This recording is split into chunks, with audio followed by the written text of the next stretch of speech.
This podcast was made with a virtual voice. Today, let's board my imaginary boat heading to a special Women's Day podcast. On March 8th, I decided to highlight a few women from Rouen or Normandy who all have something unusual in their lives. Among the 5 women I selected, the first is called Germaine Beaumont. Born in Petit-Couronne, a city near to Rouen, in 1890, Germaine is a journalist and novelist. Her particularity, having been the first woman to obtain a literary prize, the Renaudot Prize, and that's thanks to her detective novel entitled Trap, published in 1930. The second woman is from Rouen and was born in 1663.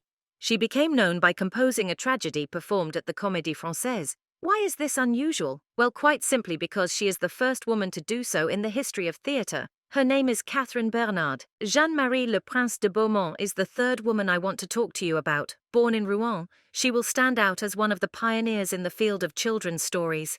Very prolific, she wrote more than 70 books for very young children. Marie Le Masson. Le Goffre, born in 1749 in Le Havre, is a woman of letters, naturalist and designer.